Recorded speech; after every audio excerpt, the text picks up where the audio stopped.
다라고 이렇게 뉴스에 나오더라고요. 대관령 지역에 눈이 엄청 내리고 있다라고 하는데요. 이렇게 추운 날씨임에도 불구하고 예배를 사모하여서 이 자리에 오신 여러분들을 주님의 이름으로 환영하고 축복합니다. 날씨가 갑자기 굉장히 많이 추워진 것 같습니다. 여러분 감기 조심하시고요. 늘 건강하게 또 하나님을 잘 섬길 수 있기를 소망합니다. 오늘은 이제 느헤미야 세 번째 설교인데요. 제목이 1인자의 리더십입니다. 지난주에 제가 무엇을 말씀드렸는가 하면 바사 제국의 수산궁에서 비록 술 맡은 관원장이었지만 관원에 불과한 느헤미야였지만 그 나라의 1인자였던 왕을 움직이는 리더십을 발휘하였다라고 말씀드렸습니다. 느헤미야가 왕을 움직이는 리더십을 발휘한 것처럼 우리 역시 세상의 1인자는 아닐 수 있지만 세상의 리더로서 빛과 소금으로 얼마든지 그 일을 감당할 수 있고 세상을 움직이는 리더십을 우리가 발휘해야 한다라고 여러분께 말씀드렸습니다. 오늘은 이 술 맡은 관원이 이제는 유다의 총독으로 파견되어서 어떻게 리더십을 발휘했는지를 살펴보고자 하는데요. 유다 1인자가 된 느헤미야의 리더십을 바라보면서요. 세상의 리더로서 우리가 어떻게 그 리더십을 발휘해야 될지 이 느헤미야의 모습을 통하여서 함께 나누고 은혜를 받고자 합니다. 먼저 본문의 내용을 살펴보면은요. 하나님의 선한 손이 역사하여 술 맡은 관원이었던 느헤미야가 왕의 명령을 받고 유다의 총독으로 파견되었습니다. 유다 1인자 리더로 파견된 것입니다. 수상궁에서 예루살렘까지 거리가 대략 1400km 정도 된다라고 이야기합니다. 부산을 3번 400km 정도 되니까요. 3번 정도 하는 그 거리를 무려 한 3개월 정도에 걸쳐서 움직였을 것이라고 우리는 추측하고 있습니다. 그 긴 여정을 마치고 예루살렘에 도착했을 즈음에 느헤미야는 아마 매우 피곤하고 지쳤을 것입니다. 그런데 느헤미야의 마음은 전혀 그렇지 않은 것 같습니다. 하나님이 주신 사명을 감당해야 될 자로서 하나님이 나를 통해 어떻게 그 역사를 이루실까 하는 기대감 때문인지는 모르겠지만 그 마음이 들떠 있는 것 같습니다. 성경에 보면 예루살렘에 도착한 지 3일 만에 밤중에 일어나 몇몇 사람들과 함께 성벽을 순찰하였다라고 이야기합니다. 하나님이 주신 그 성벽 재건에 대한 계획들을 다른 누구에게도 말하지 않고요. 그냥 조용히 그 성벽들을 쑥 다 둘러보고 나오는 것입니다. 그리고 나서 17절에 보면 이스라엘 백성들에게 비전을 제시합니다. 우리가 당한 고난은 너희도 보고 있는 바라. 예루살렘이 황폐하고 성문이 불탔으니 자 예루살렘 성을 건축하여 다시 수치를 당하지 말자라고 이스라엘 백성들에게 비전을 제시합니다. 그리고 백성들의 두려움을 제거할 만한 확신의 이야기를 들려줍니다. 18절에 보면 하나님의 선한 손이 나를 도우신 일과 왕이 내게 이른 말씀을 전하였을 때 이스라엘 백성들의 마음이 움직였습니다. 그들의 말이 일어나 건축하자 하고 모두 힘을 내어 이 선한 일을 하였다라고 성경은 기록하고 있습니다. 물론 하나님의 도우심과 또 이스라엘 백성들의 모든 힘을 내어 이 성벽을 건축하자고 했을 때 모든 것이 다 선하게 잘 이루어진 건 아닙니다. 성경에 보면 이들을 경계하는 자들의 모습도 나타납니다. 산발락과 도비아가 게셈이 그를 방해하고 그를 비웃습니다. 너희가 다시 왕을 배반하려고 하는가라고 조롱합니다. 그러나 느헤미야는 거기에 개의치 않고 자신의 일들을 감당합니다.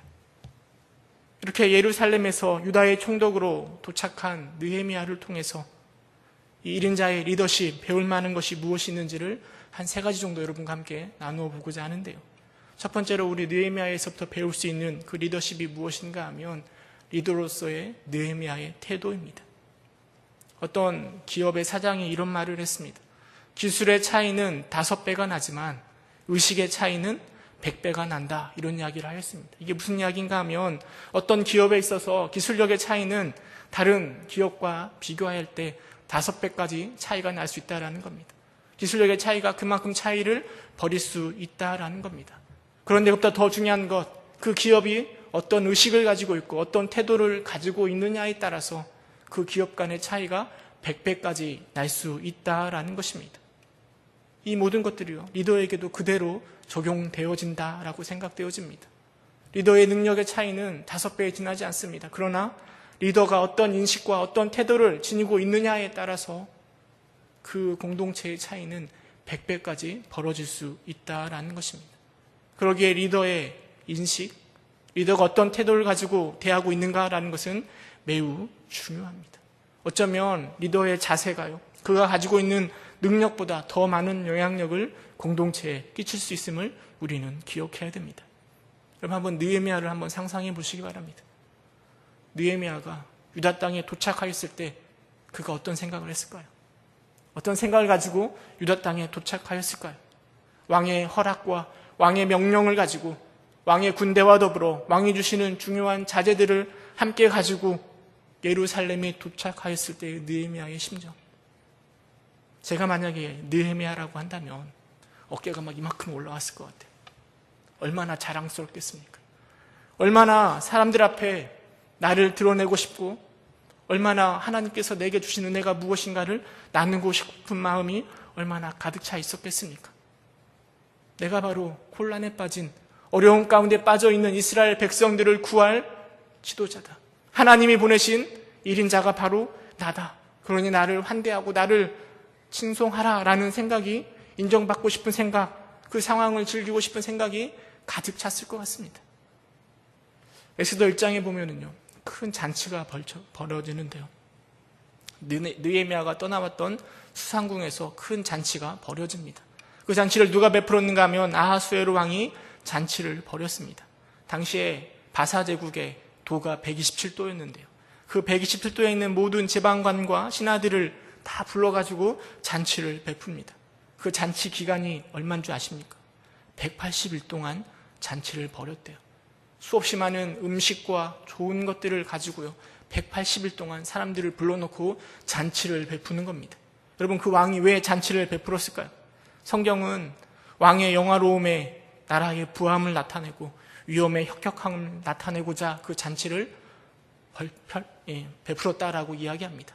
왕이 자신의 부함을 사람들에게 보여주려고, 자신을 과시하려고 그 잔치를 베풀었습니다.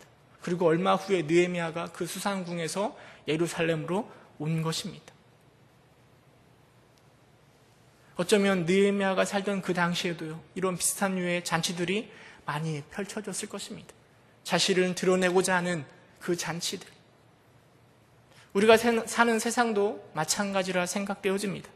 자신을 드러내고 자신을 과시하고자 하는 허영심에 빠진 사람들이 참 많이 있는 것 같습니다. 우리가 사는 세상에 그런 것 같습니다. 세상은 점점 살기 힘들어지고 소비가 위축된다라고 많이 이야기하지만 여전히 잘 팔리는 것들이 있다라고 하더라고요. 바로 명품들이 잘 팔린다라고 이야기합니다. 물론 명품을 사는 사람이 다 그런 것은 아니겠지만 대부분의 사람들은 아무리 힘들어도 이런 명품들을 통하여서 자기를 과신하고 싶고 사람들에게 나를 보여주고 싶은 마음이 가득한 것 아닐까요? 그것이 바로 우리가 사는 세상의 모습입니다. 그런 세상에 살고 있다 보면 우리도 어느샌가 자신도 모르게 나를 드러내고 싶고 나를 자랑하고 싶은 생각이 가득 찰 때가 많음을 우리가 스스로 알 수 있습니다. 기도하는 느헤미야이고 하나님의 선택받은 느헤미야이지만 그 역시 그런 생각을 분명히 가질 수 있을 거라 생각되어집니다. 유다의 1인자로, 유다의 어려움들을 해결할 존재로 돌아왔을 때에 얼마나 그를 드러내고 싶은 그런 마음이 가득 차 있었겠습니까? 그러나 느헤미야는 3일 후에 움직였다라고 성경은 말하고 있습니다. 그 3일의 기간은 지난 3개월 동안 그 긴 여정을 마치고 여독을 풀고 짐을 정리하기에도 벅찬 시간들입니다. 그런데 그 3일이 지난 이후에 느헤미야가 잔치를 베푸는 것이 아니라 밤에 일어나 성벽을 확인해 보는 겁니다. 정말 동생 하나니가 내게 전한 말이 맞는지 자신의 눈으로 무너진 성벽을 하나하나 점검해 보고 있는 것입니다. 저는 이런 느헤미야의 모습 속에서 리더로서의 자세와 태도를 생각해 볼 수 있다라고 생각되어집니다. 자신의 위치에 도취되거나 자기 과시에 빠져 있는 것이 아니라 느헤미야는 리더로서 자신이 해야 할 사명에 집중하고 있으며 그 일을 감당함에 있어 늘 겸손함으로 하고 있다라는 것이죠. 제가 느헤미야라면 내가 직접 돌아볼 것이 아니라 몇몇 사람들을 불러서 야, 좀 성벽이 어떤지 한번 돌아봐. 어떻게 이 성벽을 다시 재건할 건지 한번 조사해가지고 나한테 보고해봐 라고 말할 것 같은데요. 느헤미야는 그렇지 않습니다. 직접 찾아가서 하나하나 꼼꼼히 따져보고 있는 것입니다. 자신의 눈으로 확인하는 겁니다. 12절에 보면 그렇게 행동하는 이유가 무엇인가 하면 내 하나님께서 예루살렘을 위해 무엇을 할 것인지 내 마음에 주신 것을 이라고 이야기하면서 그 사명에 대해서 하나님 주신 그 사명을 어떻게 감당해야 될까라는 그 마음, 그 겸손한 마음으로 그 일들을 집중하고 있는 느헤미야의 모습을 바라볼 수 있는 것입니다. 이런 느헤미야의 태도가 바로 리더십의 가장 근간이 된 것 아닐까 생각되어집니다. 또 한 가지 더 느헤미야의 태도에 대해서 생각해 볼 수 있는 건 자신의 사명을 향한 열정의 모습도 생각해 볼 수 있습니다. 사실 세상적으로 생각해 보면 느헤미야의 선택은, 예루살렘으로 오는 선택은 어리석은 선택이라고 말할 수 있습니다. 왜냐하면 더 성공하고 싶다면, 더 편하게 살고 싶다면 수상궁을 떠나서는 안 되는 거죠. 지금 예루살렘 성, 유다 땅이 어떤 상황입니까? 황폐하고 어려움 가운데 놓여있는 상황 아닙니까? 그 땅으로 돌아왔다라는 것은 세상말로 말하면 개고생이 훤히 보이는데 그 자리로 쫓아왔다라는 것 아니겠습니까? 만약 느헤미야가 수상궁에 그대로 머물러 있었다라면 그의 앞날은 탄탄대로였을 것입니다. 이거보다 더 편할 수가 없을 것이고 이거보다 더 성장할 수 있는 기회가 그곳에 가득하였을 것입니다.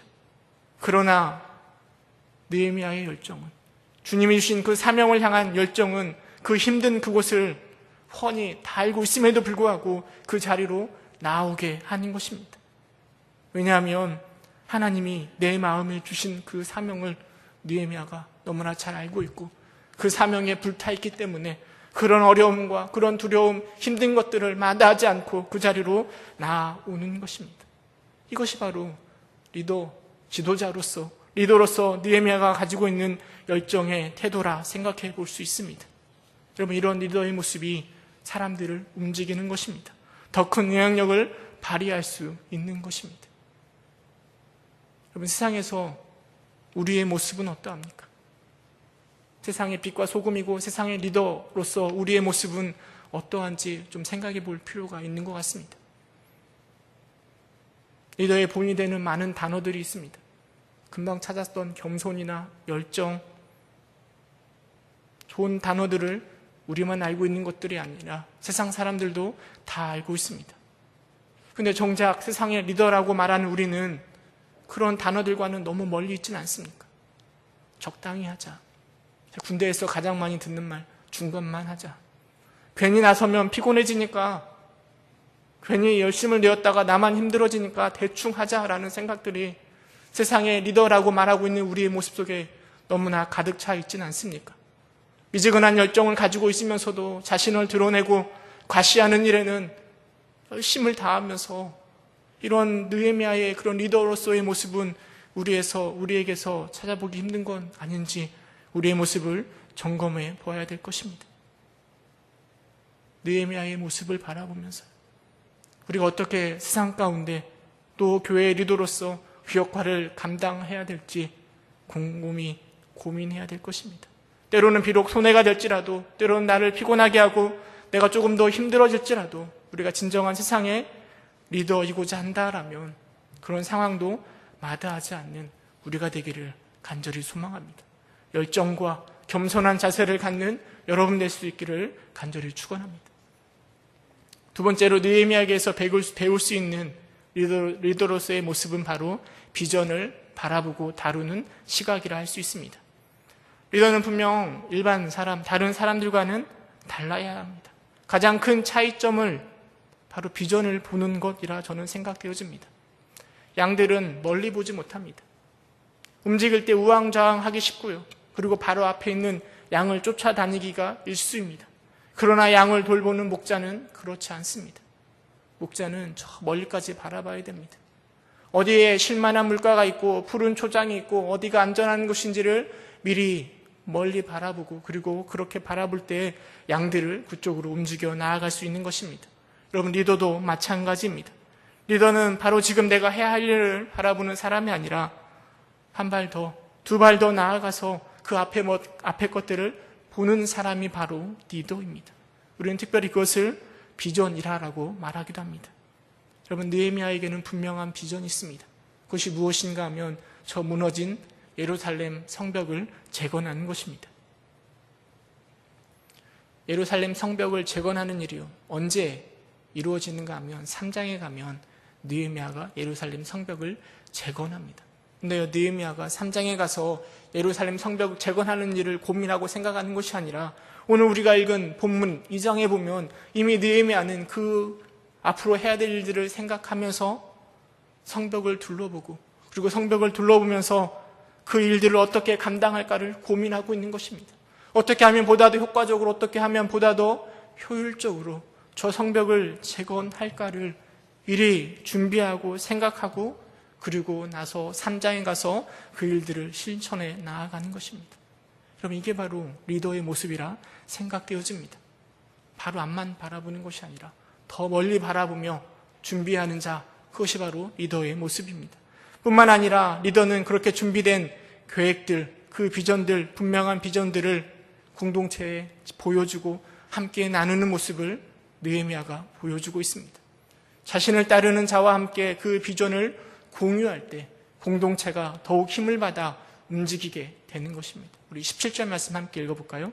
2장 17절 말씀 함께 읽어보도록 하겠습니다. 시작.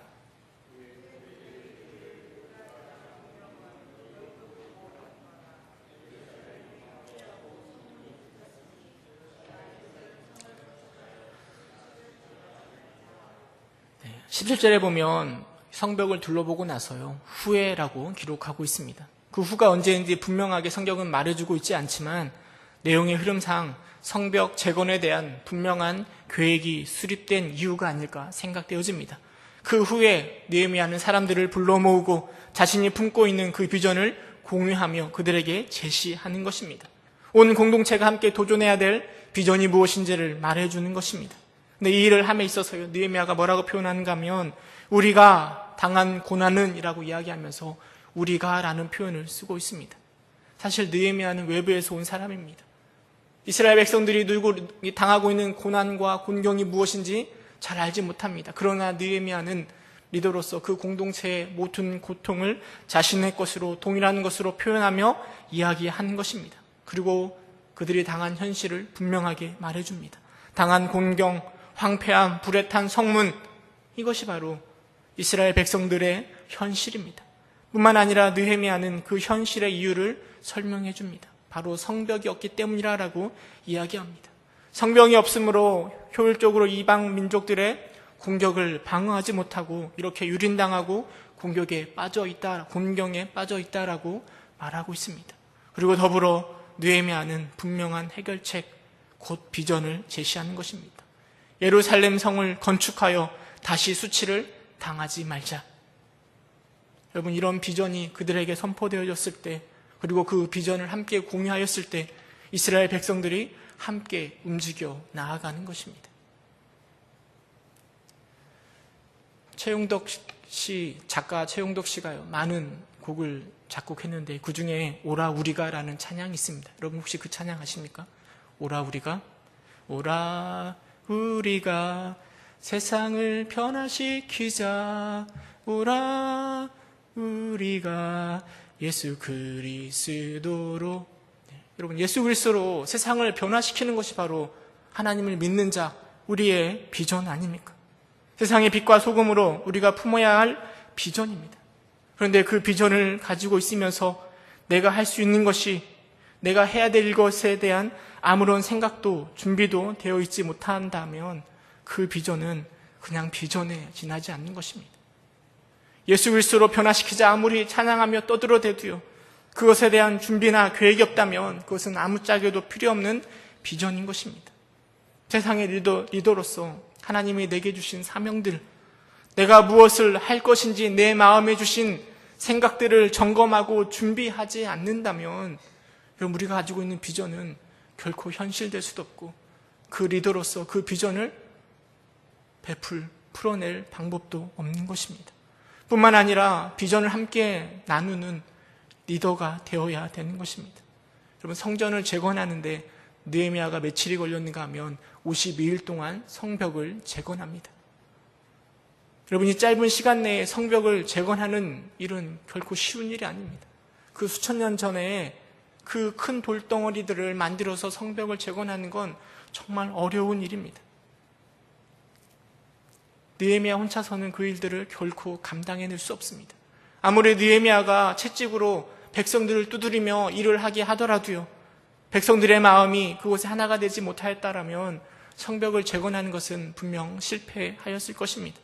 그러나 리더인 느헤미야가 온 백성들과 함께 비전을 나누고 공유하여 마음이 하나가 되었을 때, 그리고 힘을 다하여 도전하였을 때 그 일이 현실로 나타나는 것입니다. 여러분, 이게 바로 느헤미야에게서 배울 비전을 바라보고 준비하고 함께 공유하며 나누며 보여주는 리더의 모습이라는 것입니다. 그런 비전을 갖는 여러분들 수 있기를 주님의 이름으로 축원합니다. 세 번째로 느헤미야에게서 배울 수 있는 점은 바로 확신에 찬 모습입니다. 사실 느헤미야가 어느 날 갑자기 사람들을 불러놓고 성벽을 재건하고자 할 때 여러분, 백성들의 반응이 어떠했을 것 같습니까? 어느 날 갑자기 온 리더가 우리 성벽을 재건하자 하였을 때요, 물론 성경에는 그들의 반응의 내용이 기록되어 있지는 않지만 제가 생각해 볼 때 느헤미야의 말에 찬성한 사람들로 물론 있을 수 있겠죠. 그러나 대부분의 사람들은 그 말에 반대하는 마음을 품지 않았을까 생각되어집니다. 왜냐하면 여러분, 성벽을 재건하는 것은요, 그 계획들은 새로운 것이 아닙니다. 이미 오래전부터 이스라엘 백성들은 그 일을 이루고자 노력하였습니다. 생각만 하고 있었던 것이 아니라 성벽을 재건하고자 도전도 하였습니다. 그러나 주변의 반대와 특별히 아닥사스다 왕의 반대로 실패하였습니다. 그리고 지금은 이스라엘 백성들은요, 그 성벽 재건하는 것에 실패한 이후에 많은 환난과 능력 가운데 처해져 있습니다. 그 힘든 상황이 어쩌면 그 성벽을 재건하다 실패한 일이라고 백성들은 생각할 수도 있는 상황입니다. 그런 상황 속에서 어느 날 갑자기 온 느헤미야가 성벽을 재건하자라고 이야기했을 때 사람들은 부정적인 생각을 품을 수 있는 것이죠. 저 느헤미야가 이제 막 와가지고 아무것도 몰라서 저러고 있는 거야. 우리 이미 다 해봤는데 안 돼. 저것은 몰라서 저러는 거야. 저건 괜히 쓸데없는 짓이야 라고 조금 있다 포기할 거야 라는 생각들에 빠져 있을 수도 있을 것입니다. 어쩌면 느헤미야는 이 상황을 다 알고 있는 것 같아 보입니다. 비전을 제시하자마자 바로 18절에 이렇게 이야기합니다. 우리 18절 말씀 함께 읽어보도록 하겠습니다. 18절 시작.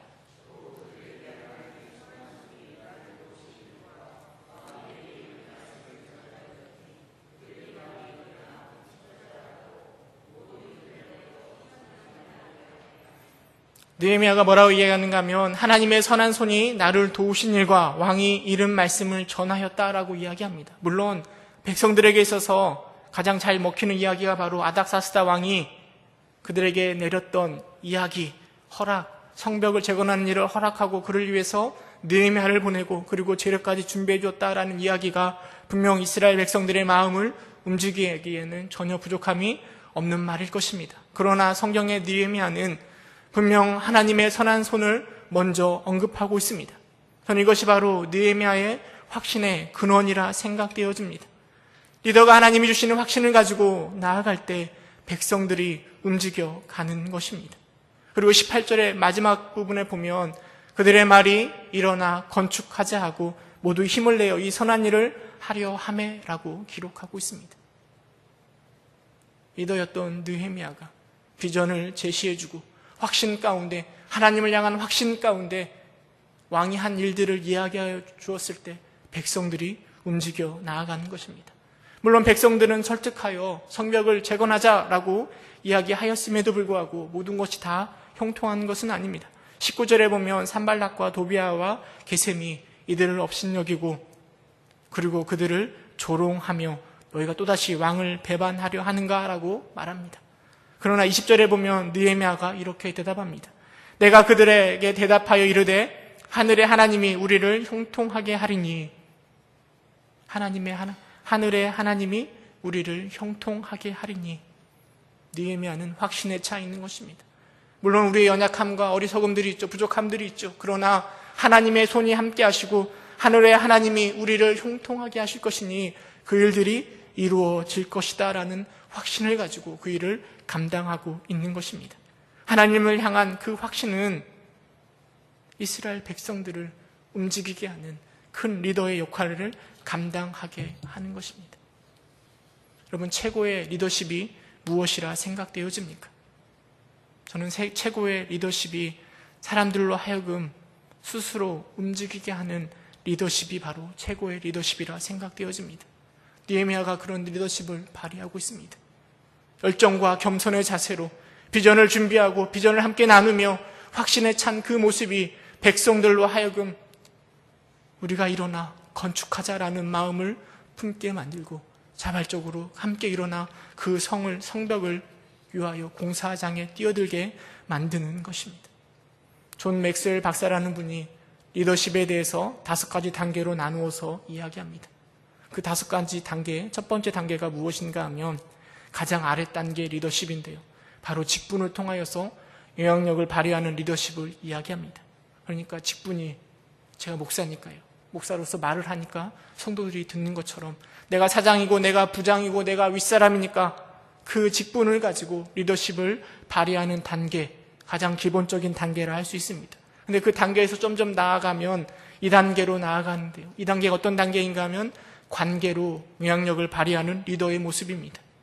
여러 목사님이 계시지만 나랑 가장 친밀한 관계를 유지하고 있는 목사님의 이야기가 우리에게 더 많은 영향력을 발휘하는 것처럼 때론 내가 하기 싫은 때도 있지만 나와 맺고 있는 그 관계 때문에, 나랑 친한 부장님, 나랑 친한 사장님의 그 관계 때문에 그 말씀에 움직이게 하는 리더의 모습, 그게 바로 2단계 관계로 움직이는 리더의 모습입니다. 근데 여기서 더 나아가면 3단계는 능력으로 영향력을 발휘하는 리더의 모습입니다.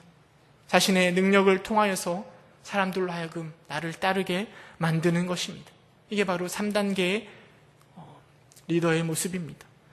그가 말하는 4단계의 리더의 모습은 무엇인가 하면 나를 따르는 자의 능력을 키워주는 리더십을 이야기합니다. 자신의 능력을 가지고 그 일들을 행하는 것이 아니라요, 나를 따르는 자들의 능력을 개발시키고 그들이 성장하게 하여 그 일들을 감당하게 하는 리더십, 그걸 4단계 리더십이라고 이야기하더라고요. 그리고 마지막 5단계 리더십, 그 리더십이 무엇인가 하면 스스로 세움을 받게 하는 리더십입니다. 이 리더십이 무엇을 이야기하는가 하면 리더인 사람이 없어도 스스로 알아서 움직이게 하는 리더십을 말하는 것입니다. 리더가 자리를 비워도요, 리더가 있는 것처럼 행동하게 만드는 리더십, 이것이 바로 최고 단계의 리더십이라고 맥스웰 박사가 말하고 있습니다. 우리가 사는 세상에는요, 1단계, 2단계, 3단계 직분과 또 관계와 또 능력을 통하여서 리더십을 발휘하는 사람들을 우리는 종종 바라봅니다. 그러나 리더이면서 4단계 다른 사람을 키워주고 내가 없어도 알아서 움직이게 하는 그렇게 상황까지도 고려하는 리더십을 보기가 쉽지는 않은 것 같습니다. 그러나 우리 그리스도인의 리더십은 그 4단계, 5단계까지 나아가는 자여야 되지 않을까요? 나를 따르는 자들의 삶을 지켜주고 그들이 성장케 하며 그들 스스로 알아서 하나님을 따라 움직이게 하는 리더십을 발휘해야 되는 것입니다. 특별히 믿음과 신앙에 있어서 먼저 된 자로서의 리더십이 바로 그런 것이라 생각되어집니다. 나와 함께 따르는 자들의 그들의 신앙을 세워주고 내가 없어도 이제는 알아서 신앙생활 할 수 있도록 돕는 리더십. 저는 느헤미야를 바라보면서요, 이 4단계, 5단계의 리더십이 그에게 나타나고 있는 것은 아닌가 생각되어집니다. 사람들을 세워주고 스스로 움직이도록, 리더가 시켜서 움직이는 것이 아니라 알아서 움직이도록, 아니 하고 싶은 마음을 가지도록 하는 리더십, 그것이 바로 느헤미야가 가지고 있는 리더십이 아닐까 생각되어집니다. 바라기는 우리가 바로 이런 느헤미야가 가지고 있는 리더십을 가질 수 있기를 소망합니다. 사람들을 대하는 태도에서, 비전을 대하는 열정 가운데, 비전을 준비하고 비전을 나누는 그 모습 속에서, 그리고 비전을 향한 확신 속에서 세상을 변화시키는 주님의 리더가 될 수 있기를 주님의 이름으로 축원합니다. 함께 기도하겠습니다. 은혜가 풍성하신 하나님,